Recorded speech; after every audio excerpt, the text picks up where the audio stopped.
chagrana netre, na chavioma pumir, na tedro na vayu,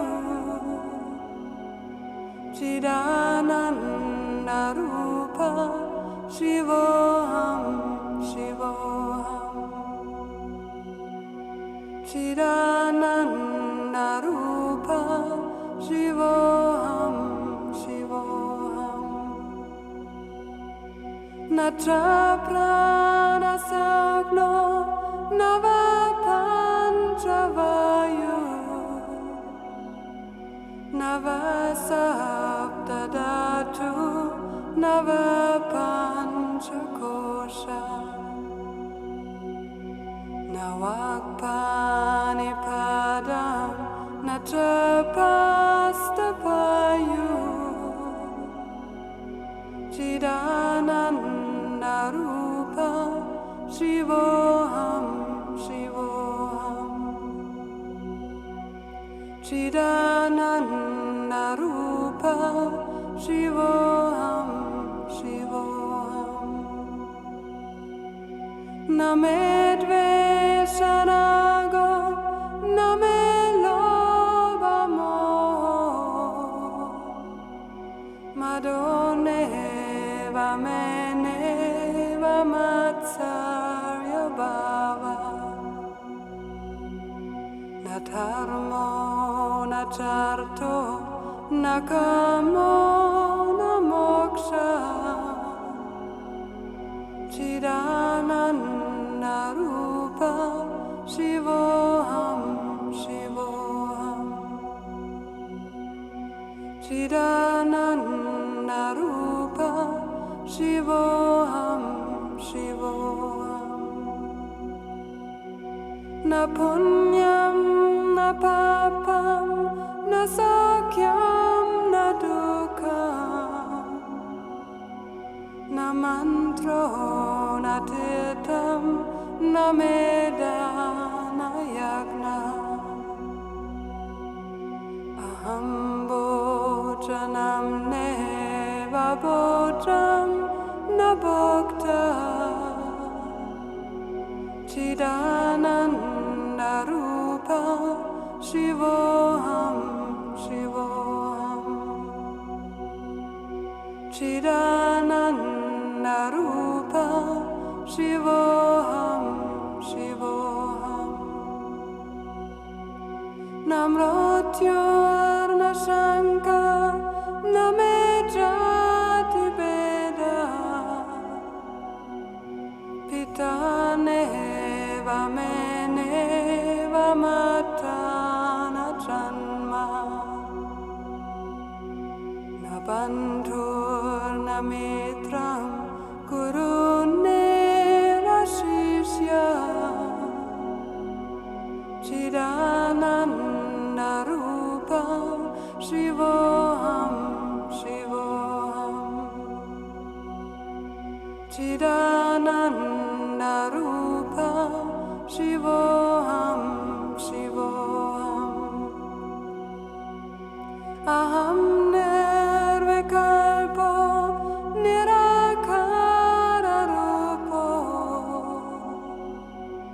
vibhurvyapya sarvatra sarvendriyani, sadam me samadva namuktir nabandha, Chidananda Rupa Shivoham Shivoham, Chidananda Rupa Shivoham Shivoham.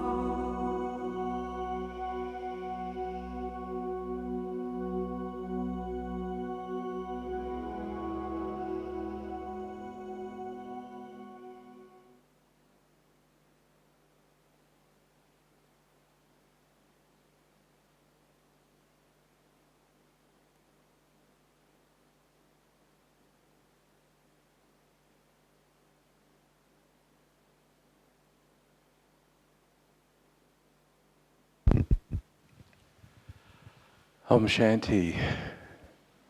Did you like the Sanskrit bhajan, the song? You wouldn't think that's sung by a German woman, would you? She's one of the most well-regarded Sanskrit singers in the world, Dev Premal. And very appropriate to warmly welcome our Sister Sheilu. Our Sheilu Ben, please.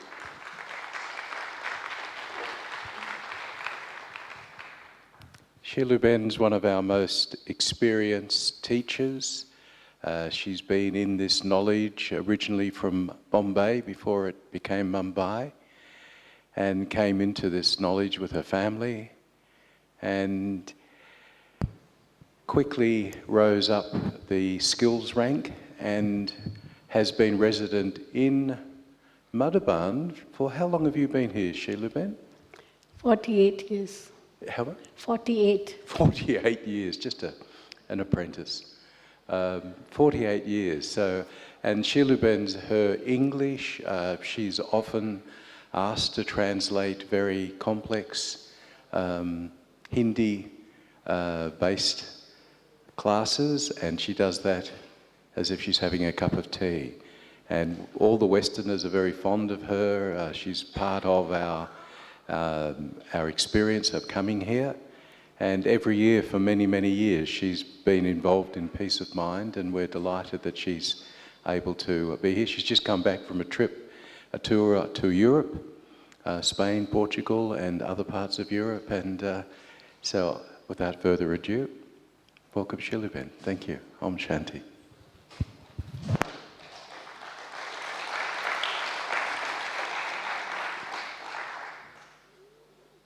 Om Shanti. Om Shanti. Om Shanti. For the past 2 days, you heard a number of classes from Sister Shivani, and I'm sure by now you have understood the concept of what is being taught here. Let us revise what you have heard. I'll ask you 3 questions, and only one of them is the right answer.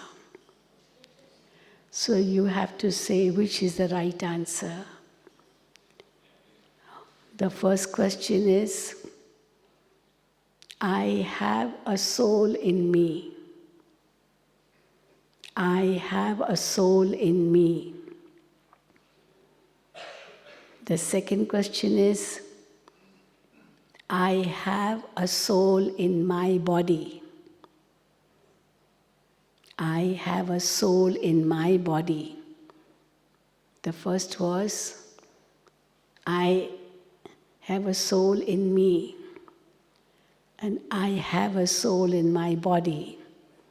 And the third is, I am a soul in my body. Which is the right answer? I am. So you have learned this lesson very well.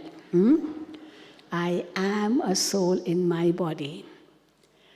Because if I say I have a soul in me, that means I am the body and I have a soul in me. I have a soul in my body. That means I'm neither a soul nor a body, but I'm something third person, and I have a soul in my body. But when I say I am a soul in my body, I accept myself to be a soul, and I'm the master of my senses. I work through these senses. These senses are subservient to me. I order them what they should do. With my 3 assistants, who are my 3 assistants? my mind, my intellect, and my personality traits. The mind thinks, the intellect decides or visualizes, and then I act through the body, the senses, and then those actions become my sanskars or my personality traits, which then become my habits, become my behavior, and so on. So when I have understood this, that I am a soul in my body, and I see everyone as a soul in their body. Not only I am a soul, but everyone is a soul in its body. And the soul is seated here between the two eyebrows, in the center of the forehead.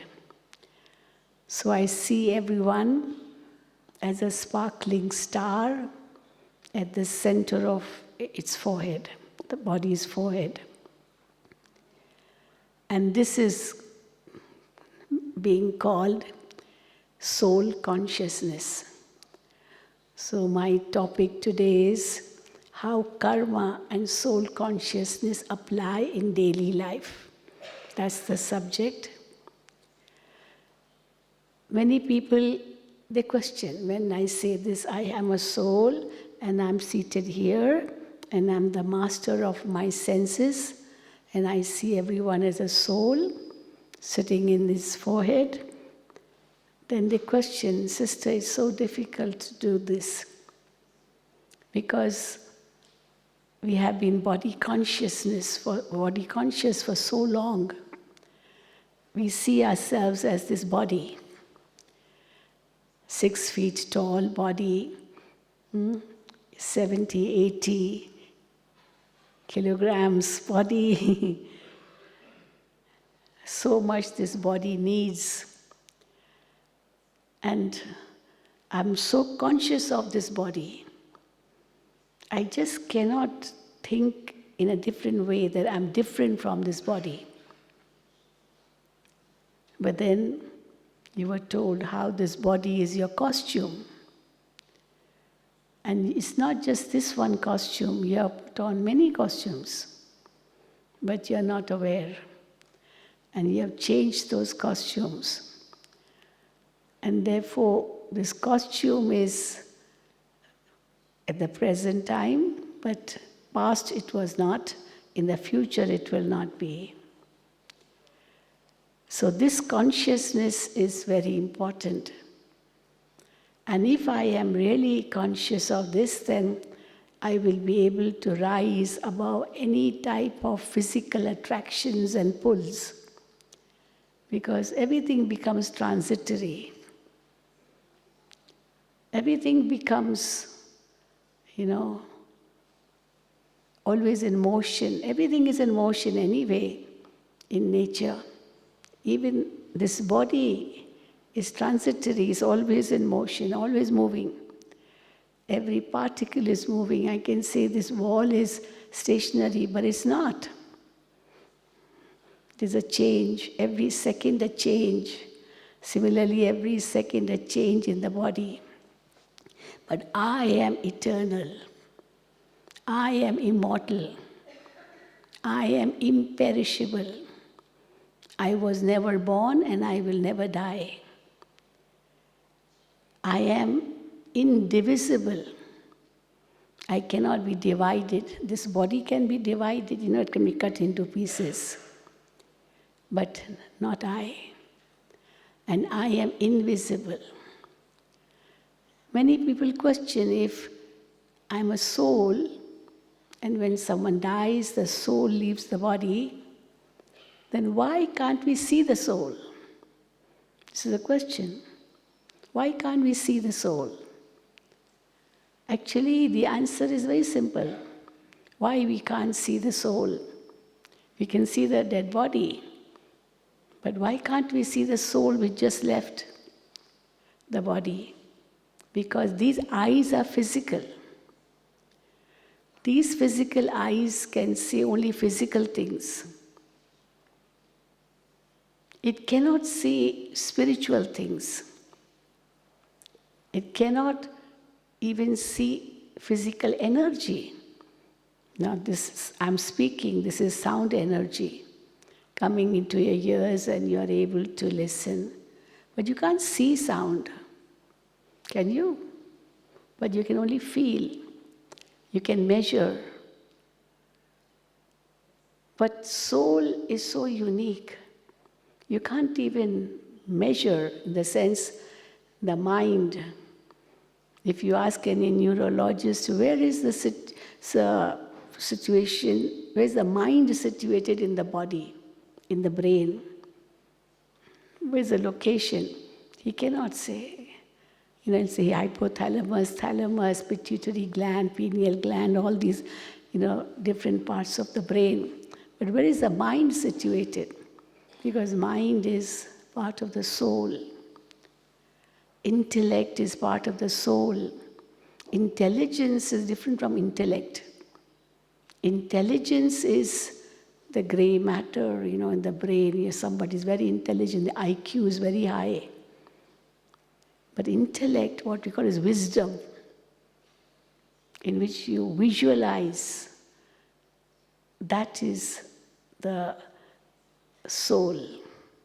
And then not just that, but then you carry forward the actions you do in this life, and they accompany you. When a child is born, it is said this child has brought its fortune. It has brought its fortune. And when a person dies, it is said he has taken his karma. So we understand soul consciousness in this way. The other day we were listening to godly versions and how Shiv Baba in the body of Brahma Baba, how he spoke such a wonderful thing that some people complain that I can't see the soul so tiny, I see something gross only, I see something only big in size. So Baba said, well, if you see a big thing, you see the body, then see that soul in an angelic body. In an angelic body, an angel. Angel also has the shape of a human body, but in light form. So see that one in light form, an angel with a star sparkling at the center of the forehead. Then there won't be any physical attraction. There won't be even hatred against that person, because the soul, you see it in its original nature, as you were told, the 7 innate qualities of the soul: purity, peace, love, happiness, bliss, power, and wisdom, knowledge. So every soul is an embodiment of these qualities, which we don't have to get from outside, but the soul is an embodiment of them. And therefore, what is meditation? Vivekananda very rightly said, he said, what is meditation? He said, meditation is the manifestation of perfection within. Each one is perfect, a perfect soul with all these 7 innate qualities. And to manifest that, to bring that into action, is meditation. Just like you have a seed and you sow that seed in the soil, and then you water that seed. So what will happen? That seed which had its energy, latent energy in it, when you water it, it sprouts, and that energy is released in the form of sprout. So that latent energy or dormant energy is then released. Similarly, when I'm aware that I'm a soul and I have all these qualities, and the other one is also a soul having the same qualities, the innate nature of both of us is the same, then there is so much of spiritual love and respect for each other. No matter, how many defects that person may have, but his original nature is truly perfect. Now, this we have to apply in practical life with karma. So you have been told a lot about karma too by Sister Shivani. Let us recap everything. What is karma? Karma is not merely actions. Usually, actually, it comes from karma is a Sanskrit word. And the literal meaning of it could be any type of action. It's a verb. To see, to sit, to eat, to drink, to sleep, to walk, that's karma. But then it's not so simple. Karma is not merely what I do, but karma is not just an action, but it is also the reaction. Action and reaction. According to science, Newton's third law of motion, I'm a science student, so I compare it with that. According to Newton's third law of motion, every action has an equal and opposite reaction. And you saw this example, you must have seen the art gallery in Gyan Sarovar. There are 5 balls hanging, and you just take one ball and throw it hard on the other balls. And the amount of energy you have used in throwing that ball, that same will go to the last ball, and that ball will come out with the same energy and then come back and then hit the other balls, and the first ball is affected, and then it can go on and on until someone stops it. So we understand action in this way. So action and reaction go together, equal and opposite. Whatever I do, I get back. And therefore it is very rightly said, do unto others as you wish others to do unto you. What you want for yourself, you do that to others first. If you want love, then you have to give love. But don't say, I want love. You have it. It is there in you. Every soul is an embodiment of love. So we should never say, oh, nobody loves me. Instead, I should say, if I give love, others will love me. Not that no one loves me. Don't ask for it. Give it. And see how love will come back to you. Somebody should make me happy. No one will make you happy, because if you have many desires, or however much someone tries to make you happy, you will not be happy. You get one thing, okay, happy, then another thing you want, and then, okay, happy, but happiness will never come. But I'm happy, and with that happiness, I do everything because I am an embodiment of happiness. So this is how we understand karma. I will get back what I give. If I give sorrow, I will get back sorrow. If I give happiness, I will get back happiness. But then sometimes doesn't work in this way all the time, actually. Many people say, I give so much happiness to this person, but then I always get sorrow from that person. Now, why does that person give me sorrow? So I have to recap. There must be a time when I did give sorrow, but I don't remember. Maybe not in this costume. And now I'm getting back. That is one way of satisfying yourself. And it's very true. And the other thing is, well, however much he may say something wrong to you, bad to you, and you take the sorrow of that. Why do you take it? Nobody can force you to take anything. If I give something to you and you don't want it, you'll say, sorry, I don't want. I can't force you to take it. There's a very interesting example of Mahatma Buddha.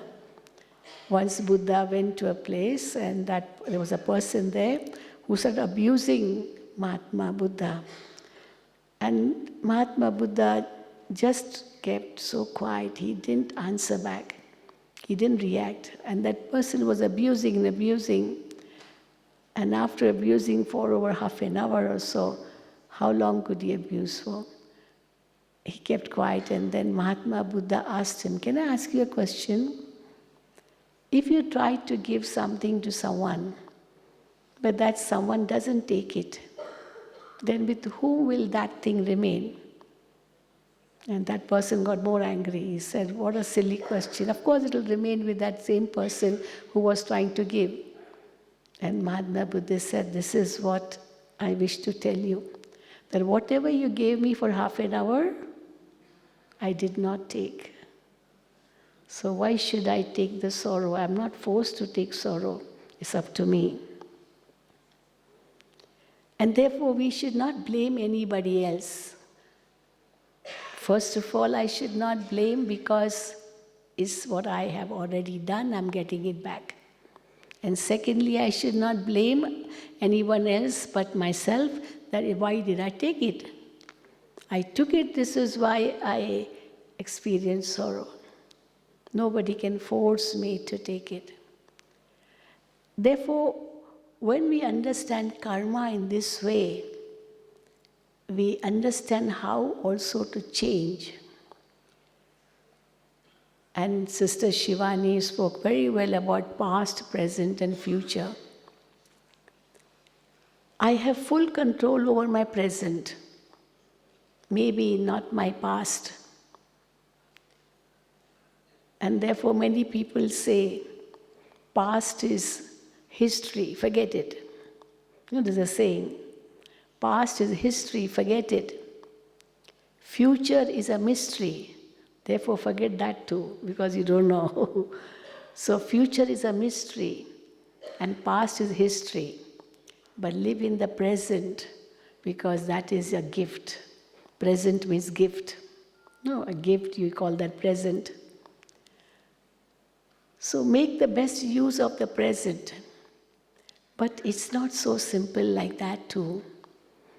How can we forget history?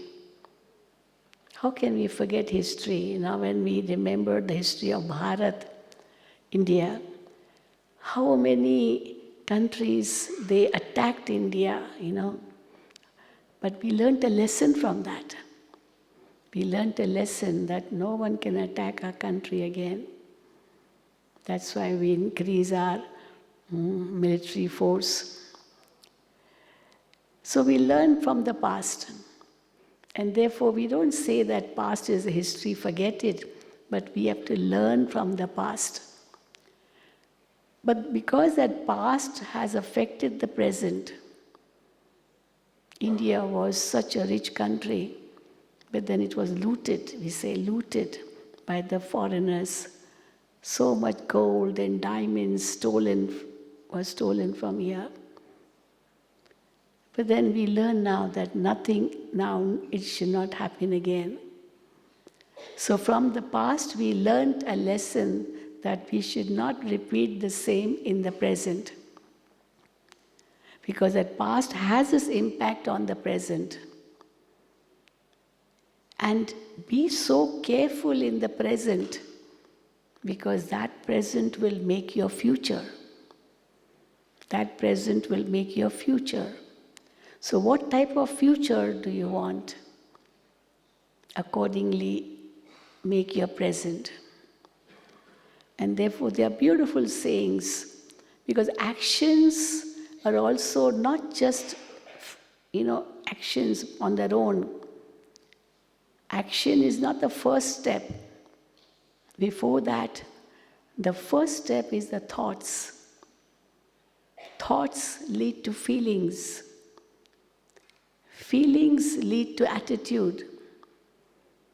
Attitude then leads to words. Words lead to actions.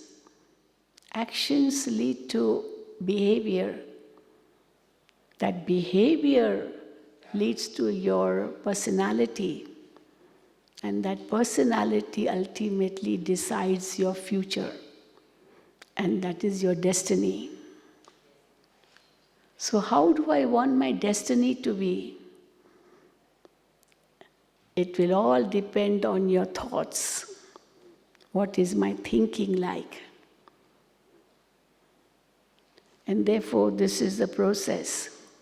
So my present will affect my future, my destiny. And therefore, present is the true gift in my hand. And this I can change. It's up to me.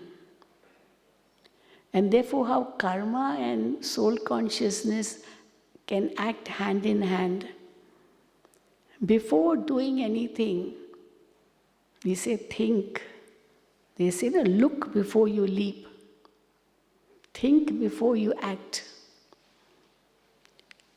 But very often we don't think in this way. We just act spontaneously, ex tempo, just act. Immediately act without thinking what the consequences will be if I act in this way. And that is all because of body consciousness. It is all because of ego. I am something. And that ego, we define E-G-O, ego, edging God out. You have forgotten God. Edging God out because you think you are the master. And that is why our sages and saints said, God is watching you. God is watching you. So a thought comes, what action am I going to do? God is watching me. And when I think in this way, I don't act spontaneously. I think. Because the soul has the mind, the intellect, and the sanskars. So mind does the work of thinking, but intellect does the work of judging, of deciding. So first think, then decide of its consequences. And if you think that it is right and the consequences will be good, okay, then act. But what we usually do because of ego, we act and then we realize it was not right. And when we realize it was not right, then we want to correct it. You say, now what I should do so that I should be able to correct it. I spoke something which I should not have said. And it affected him, it gave a lot of sorrow to him. And then I say, oh, I'm so sorry. And I say, I didn't mean it. Well, if I didn't mean it, why did you say? You don't have to say. But it was there in the mind. And therefore, you just spoke it. You didn't, although you didn't mean it, but you must have meant it. Otherwise, you wouldn't even have thought about it. And then you would not have spoken about it. But you speak and then say, I'm sorry. Very often we do that. Why do you have to say sorry? Why not think beforehand what the consequence would be? So here, soul consciousness works. I am the soul. I am the master of my senses. Now I'm looking. One is looking, and the other word in English is seeing. I'm seeing everything. I can see everyone. My eyes are perfect. I can see everyone. But I'm not looking in particularly. Because I see in general everyone is a soul, a sparkling soul sitting in his forehead. Similarly, hearing and listening. You hear so many sounds, but you don't pay attention. But then you're listening to something. Oh, what is he saying?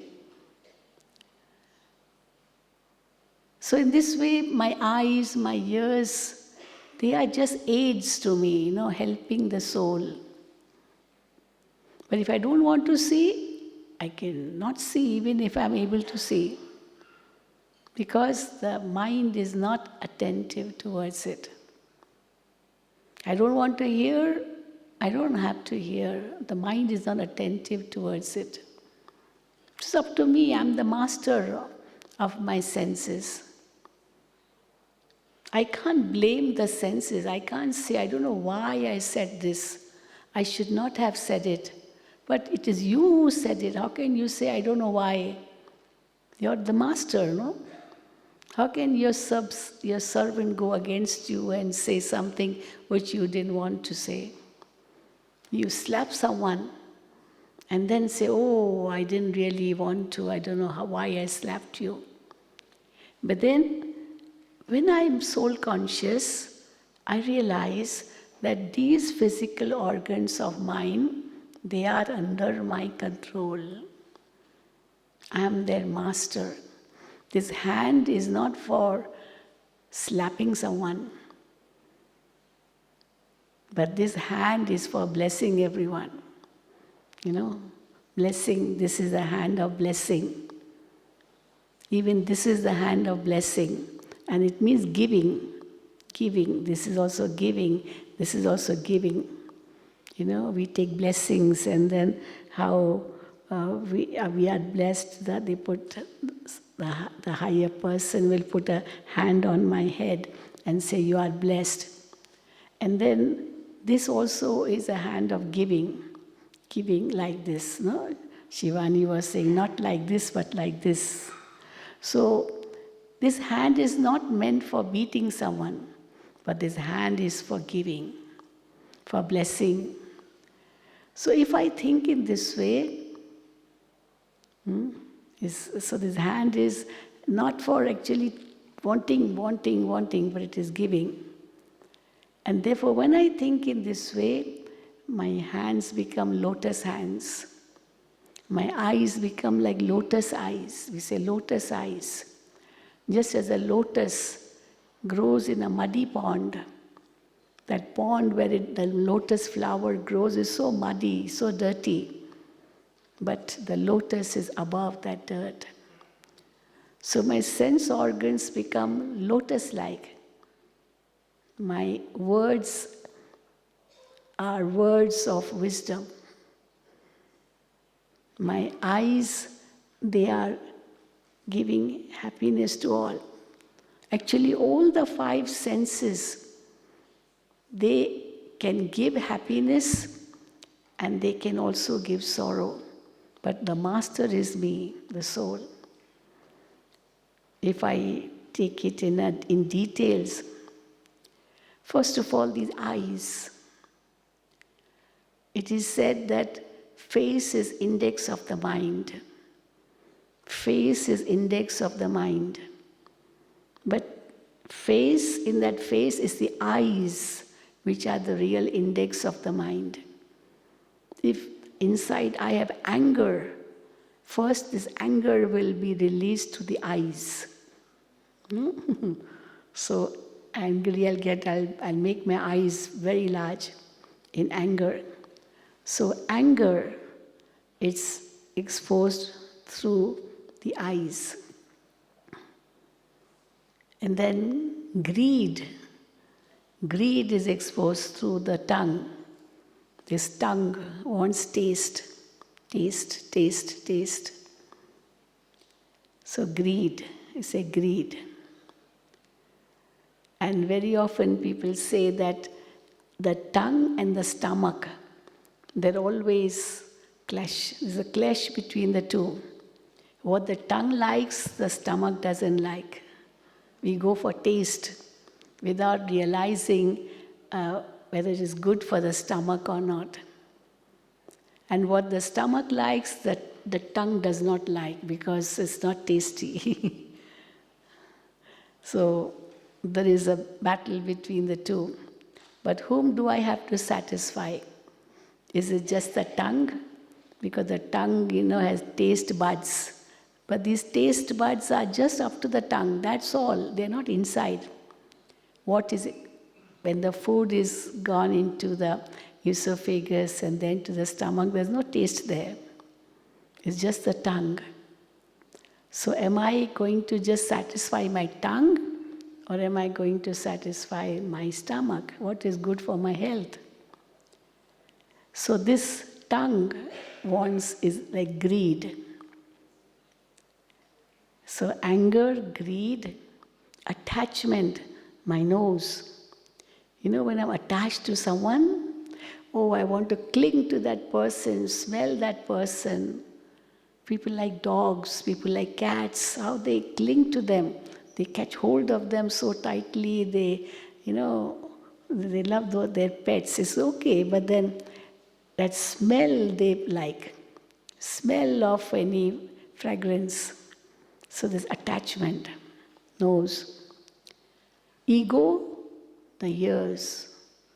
Somebody is speaking ill of me, immediately my ears wide open. Oh, he's talking against me. What is he saying? What does he mean? The ego. And lust, the skin. Skin. Attraction to the skin. Feeling of touch.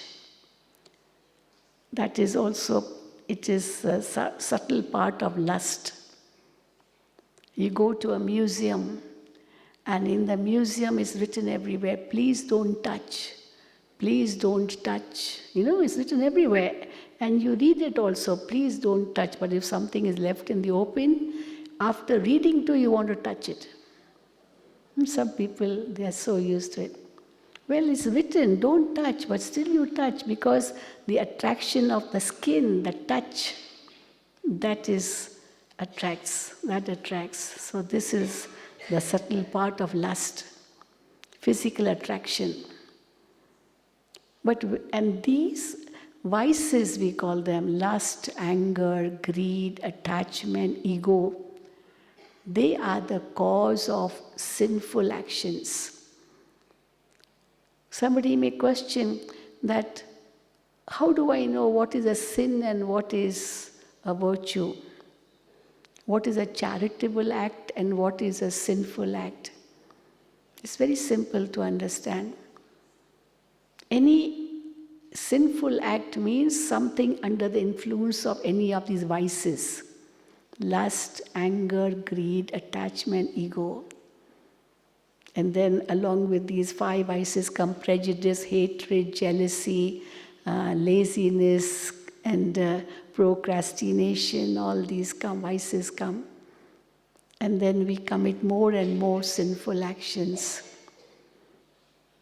So lust, anger, greed, attachment, ego. So any action committed under the influence of these vices becomes a sinful action. And that will result in a reaction, I will get it back. So when I'm soul conscious, I'm very, very aware that my karmas should not be based on these vices. I should not commit any action under the influence of anger. When you want to get angry, can you postpone that anger and say, okay, I'll get angry tomorrow? Can you? Those who think they can, raise your hand. Okay, I'll get angry tomorrow, not today. Who can do that? No? You'll get angry immediately? Yes, but when we are soul conscious, we can surely not allow anger to come. As you are told, I should not get angry. No, that's not what you should say. But I am a peaceful soul. So when I say I'm a peaceful soul, your anger will finish. So whatever is wrong, try to postpone it. Don't do it immediately. Don't do it at that moment, because think of the consequences. And whatever is good, don't postpone it. Very often we do the opposite of it. Whatever is good, I'll do it tomorrow, I'll do it tomorrow. And what is bad, I do it spontaneously. Both are wrong. If you have done something wrong, and you know it is wrong, ask for pardon, ask for forgiveness immediately. Don't hide it. Some people hide it. Oh, nobody should know, no one should know. What will people say that I did this? No one should know. But when they do something good, they want to show the whole world, I did this, I did this, I did this. Karma philosophy says, if you do something wrong, tell it. At least that burden will forgo. Otherwise, the soul, which is really a pure soul, will become, contaminated. And if you do something good, don't worry. You are going to get the good fruit of it. Your fruit is with you. They say, there's a saying, your fortune will always be with you. Nobody can snatch it away. You can't get it before time. And nobody can snatch anything from you if it's in your fortune. And therefore, you're accumulating fortune if you're doing something good. Don't worry about whether I'm getting the fruit now. That fruit is accumulating. In the Gita, it is very, very clearly written. Beautiful words. This Sanskrit is karmane vadhikaraste ma phaleshu kadachanam. To do actions, to perform actions is in your hand. Actions, the present is in your hand. Do the right action. But then surrender that to God. He will give you the fruit, don't worry. Many people, they write books and they dedicate those books in the name of the mother or father or teacher, whatever. They dedicate that, all the work they did, but they dedicate that work of theirs on someone else's name. So that's a great dedication. So don't think of the fruit. Never say, what am I going to get in return? Only if I know what I'm going to get, then I will give. No.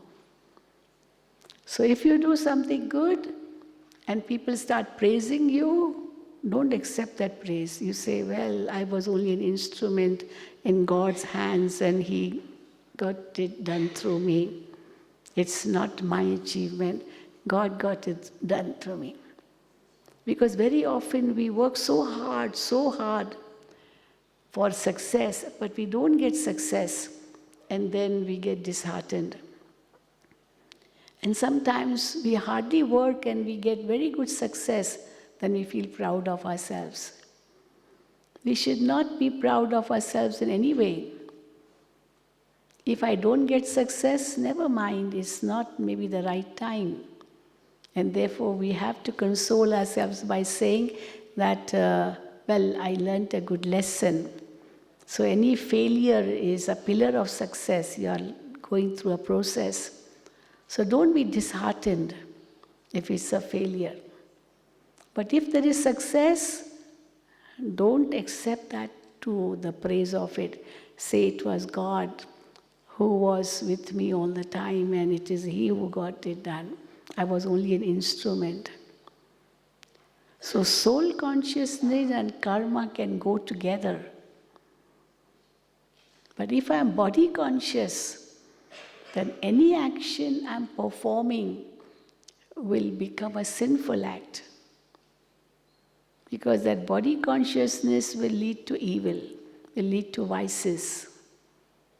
All these vices, lust, anger, greed, attachment, ego, they are based on body consciousness.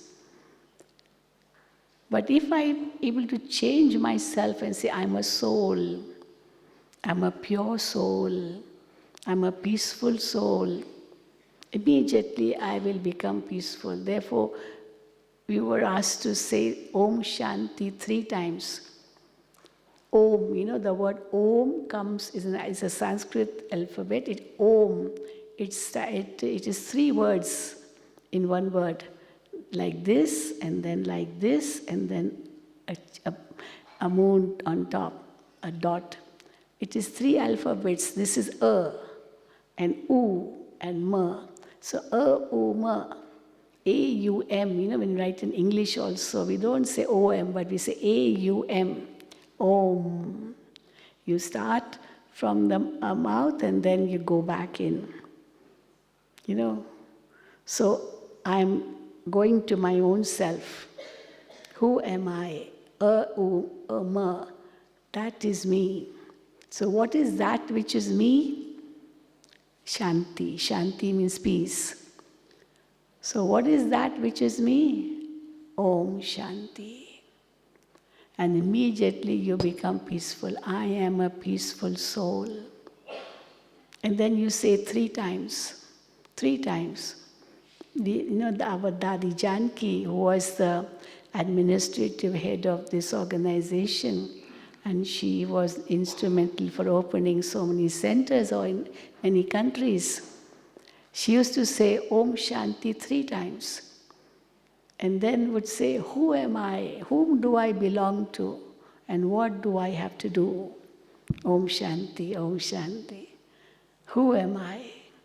And immediately the consciousness of the self as a soul would come. Whom do I belong to? Again, Om Shanti. So I am a peaceful soul and I belong to the ocean of peace. My Supreme Father, the ocean of peace. And what do I have to do? 3rd time Om Shanti, I have to spread peace in the world. This is my aim. We have come into this world not just to eat, drink and be merry. We are not come for that. Many people when we ask, why are we in this world? They question, why did God send us into this world? God did not send us into this world to just eat, drink, and be merry. No. He sent us with a great purpose. First, for 3 reasons why God sent us. One reason was we souls are actors. As Shakespeare very rightly said, this world is a drama stage, and we are all actors playing our respective roles. Each soul is an actor playing his respective role. I have to make sure that I play the right role. I don't have to see what others are doing. When a play is going on a stage, and there are some actors who are still not on the stage and they're in the green room, at that time they are memorizing their role, the dialogue they have to speak. And everyone is memorizing his or her dialogue. At that time, we don't interfere in somebody else's memory or memorization or dialogue, because they are doing their own. It's the director who has to decide whether the role is right or not, action is right or not. But I have to check my action, what I'm doing, what I have to say, not what others should say. So I'm paying attention to what I have to do. But if I start paying attention to others, what he should do, I will forget my role. And therefore, I am an actor on this world drama stage, each one is playing his respective role, and that he has to make sure that he plays the best role. It should be such a best role that everyone says, once more. When somebody plays a very good role on the stage, and people clap so loudly, they say, once more. So my actions should be such that people not just applaud, but then they appreciate and they say once more. And not, oh, please, finish, and they clap, okay, close it. If it's boring, then they will not like it. So let me play my best role. So 3 reasons why I've come into this world. And because second, and actually every soul is an actor. Every soul has this specialities, personal trait of coming into action. And therefore it needs a stage, it needs a costume. And this world is a stage, and I'm an actor having put on this costume. And these are my other, those my relatives, they are the other actors on this world drama stage. The second reason why I came into this world, to act according to my true innate qualities. I came to act for that. Somebody has a talent of dancing. Immediately that person will be so excited, so happy if someone tells him to dance. Someone has this art of singing, and when someone tells him to sing, he'll sing immediately because he has that art. Someone is an artist, and he will definitely want to paint or draw or whatever. It'll be so easy for him because he has that art. So every soul has an art of acting, and therefore the body is needed. If there's an artist, but an artist wants to paint, but he has no canvas, no paintbrush, no paints, nothing, how can he paint? He can't paint because all these things are also necessary. Therefore, this body is necessary for the soul to play its part. And the third reason why I am in this world, I have come here to give, not to get, to give. And we give the example of nature. Nature is always giving, always giving. A river does not drink its own water. A tree laden with fruits does not eat its own fruit. So it is growing fruits, but it is for others. The river is giving water for others. So if nature is doing that work of giving, and in India we say that how every part of nature, it is like a god. Fire god, this god, that, water is also god, Indra god. So, and because they're always giving. So if nature, who's subservient to us, is giving, we should be higher than them. We should be giving more and more. So we give to nature, and then nature gives us an abundance. We sow only one seed, and nature gives us 1,000 seeds. And therefore, we say, I have to give. I came here in this world to give, not to take, because I brought nothing and I'm not going to take anything with me anyway. So I brought my fortune, and I will take back my karma. So I have to pay attention to that. So in practical life, we bring karma and soul consciousness together. I'm a soul, I see you as a soul. I'm working through these hands, and they are my servers, and these hands are meant to give. These eyes are meant to give. I'm meant to give. So there's never a thought of wanting, no. Anyway, it is said there's everything for one's need, but not for one's greed. Because greed has no end. Endless desires. And we compare these desires to our shadow. A shadow, if the light is behind, your shadow will be in the front. And if you go more and more away from the light, your shadow will become longer and longer. Try seeing it. Experiment upon it. Your shadow will become longer and longer if you're going against the light. But turn your back and go towards the light. Then your shadow will become shorter and shorter and shorter. And as you reach the light, your shadow will disappear. So your shadow is your desires. And there's no end to desires. But then through that you are going away from the light, the God, the Supreme Father.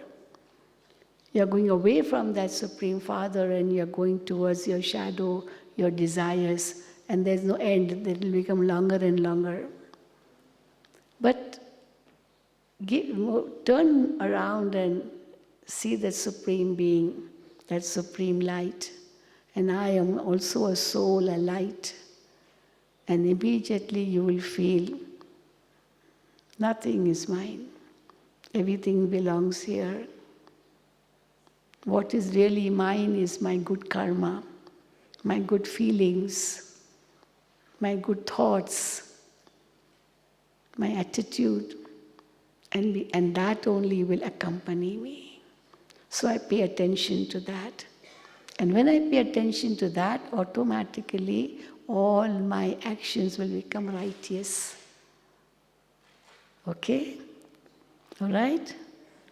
So this is how you apply karma in soul and soul consciousness in practical life. Om Shanti, Om Shanti, Om Shanti. Thank you so much, Sheilu Ben. You've been with us for every piece of mind that I can remember. So thank you so much. And we have an announcement. Excuse us, Sheilu Ben. Could we finish with a few minutes of meditation? Would that be okay? Just to say 3 minutes. And we have Brother David who's going to be setting up for the sound spa. And we have just a couple of announcements. So if Sister Sheilu could lead us with meditation for a few minutes and we'll continue. Thank you. You want me to give commentary?